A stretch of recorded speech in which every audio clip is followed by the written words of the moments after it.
Lecture में हम लोगों ने national commission for schedule cast पढ़ा था। आज के लेक्चर में हम लोग national commission for schedule tribes पढ़ेंगे, यानी कि राष्ट्रीय जनजाति आयोग। अब हम लोगों ने ये समझा था कि यह एक कॉन्स्टिट्यूशनल बॉडी है और हमने इसके पूरे हिस्ट्री को समझा था किस प्रकार ये कॉन्स्टिट्यूशनल बॉडी बनती है।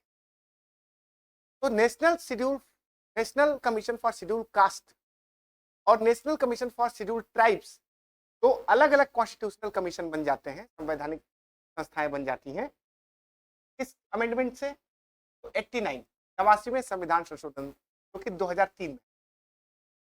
तो अगर पूछा जाए कि national commission for schedule caste schedule tribes कब अस्तित्व में आया, हमारा आंसर है यह 89 कॉन्स्टिट्यूशन आया जो कि 2003 में। चलिए आगे बढ़ते हैं।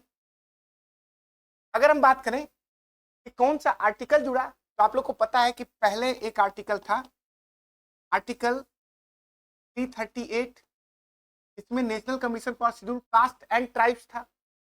लेकिन 89वें संविधान संशोधन के द्वारा आर्टिकल 338 ए जोड़ दिया गया जो कि national commission for schedule tribes था। अब ये किससे बना हुआ है, इसका कंपोजिशन क्या है? तो इसमें एक चेयरपर्सन होगा जैसा कि शेड्यूल कास्ट वाले कमीशन में था, एक वाइस चेयरमैन होगा और 3 इसके मेंबर होंगे। और इन 3 मेंबर्स में से एक मेंबर्स का फीमेल होना जरूरी है। तो ये बात याद रखिए, क्या कंपोजिशन है, एक चेयरपर्सन है, एक वाइस चेयरपर्सन है और इसके 3 मेंबर हैं। आगे बढ़िए। अगर हम ड्यूटीज एंड फंक्शन की बात करें तो उनके क्या कार्य हैं, उनको क्या शक्तियां मिली हुई हैं, तो वही कार्य और शक्तियां मिली हुई हैं जो कि शेड्यूल कास्ट कमीशन के पास है, जो कि पिछले लेक्चर में हम लोगों ने पढ़ा था। यानी इन्वेस्टिगेट करना, जांच करना, मॉनिटर करना, रिपोर्ट्स देता है प्रेसिडेंट को। तो जो शेड्यूल कास्ट में हमने फंक्शंस एंड ड्यूटीज को पढ़ा था, वही फंक्शंस एंड ड्यूटीज आपको शेड्यूल ट्राइब्स में भी देखने को मिले। अब ये जो आपके जो चेयरपर्सन है, वाइस चेयरपर्सन है और जो ये 3 मेंबर हैं, इनका टेन्योर कितना है, इनका कार्यकाल कितना है? तो 3 साल, 3 इयर्स। और मैक्सिमम कितना है? तो 2 टर्म्स, 2 बार ये बन सकते हैं। चलिए समझते हैं आगे। अब देखिए कि कौन कौन से चेयरपर्सन हुए, उनकी बात देखिएगा। तो पहले कुंवर सिंह टेकम पहले चेयरपर्सन थे। उर्मिला सिंह, रामेश्वर ओरान अगेन 2 बार, क्योंकि 2 बार टर्म 2 बार। अब कैसे ऑब्जेक्टिव आएंगे मैं अभी समझाऊंगा। नंद कुमार साई और प्रेजेंट में हर्ष चौहान है चेयरपर्सन। अगर पूछा जाए महिला चेयरपर्सन कौन है, तो पहली महिला चेयरपर्सन जो है वो उर्मिला सिंह। और अगर पूछा जाए कि कौन 2 बार बना है, तो रामेश्वर ओरान 2 बार, इनका टर्म 2 बार रहा है, ये याद रखिएगा। अगर पूछ दे इनमें से कौन 2 बार चेयरपर्सन हुए हैं, तो रामेश्वर ओरान 2 बार इनका टर्म रहा है। और उर्मिला सिंह जो है वो पहली महिला चेयरपर्सन है। कुंवर सिंह टेकम पहले चेयरपर्सन है और प्रेजेंट के चेयरपर्सन है हर्ष चौहान। और एक क्वेश्चन ये भी आ सकता है, इनमें से कौन चेयरपर्सन नहीं रहा है, तो इन नामों को अगर याद रखेंगे आप तो आप आसानी से इसको बता पाएंगे। चलिए आगे बढ़ते हैं। तो एक और कमीशन है national commission for backward classes, और इसके बारे में भी हमने डिस्कशन किया था कि क्या कॉन्स्टिट्यूशनल प्रोविजन इसके हैं। थोड़ा सा डिस्कशन कर लेते हैं कि बैकवर्ड कौन होगा। इसके लिए एक आर्टिकल है, आर्टिकल 340, तो ये कहता है कि प्रेसिडेंट टाइम टाइम पर बैकवर्ड क्लास को जांचने के लिए कमीशन बनाए। और प्रेसिडेंट ने 2 बार कमीशन बनाए, एक कालेलकर कमीशन और दूसरा मंडल कमीशन। और आपको पता है कि इंदिरा साहनी केस आता है जिसको हमने पहले डिस्कस कर लिया है, इसका लिंक मैं डिस्क्रिप्शन बॉक्स में डाल दूंगा। तो इंदिरा साहनी केस में कहा गया कि परमानेंट कमीशन होना चाहिए, और इसी आधार पर परमानेंट कमीशन बन गया बैकवर्ड क्लास।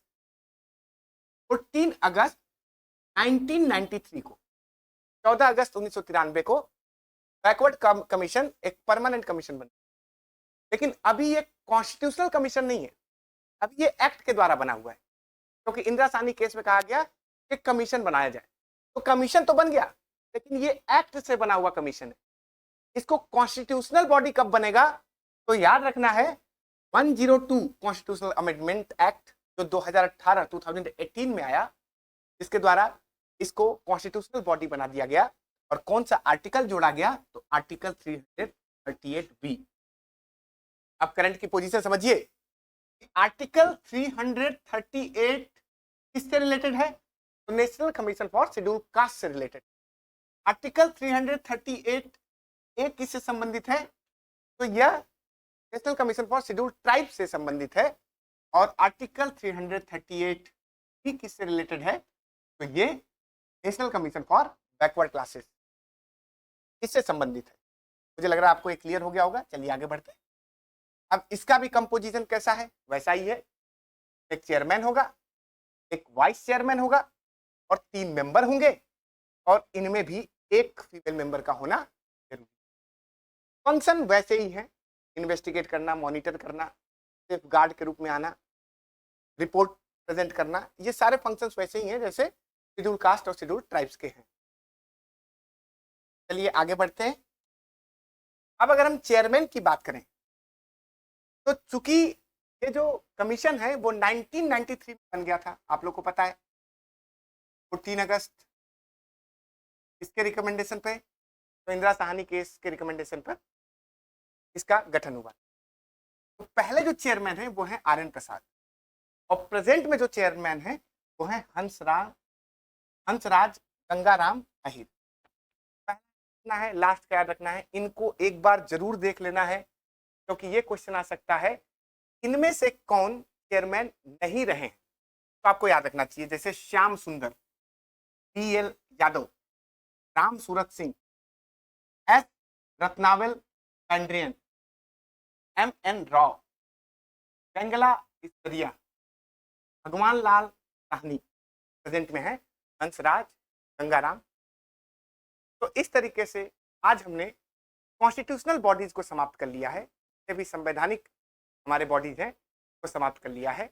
अब हम लोग एक्स्ट्रा कॉन्स्टिट्यूशनल बॉडीज को हम लोग नेक्स्ट लेक्चर में पढ़ेंगे, और इस प्रकार हम कमीशन को पूरा करेंगे। बने रहिए हमारे साथ आपके अपने चैनल पे। नमस्कार।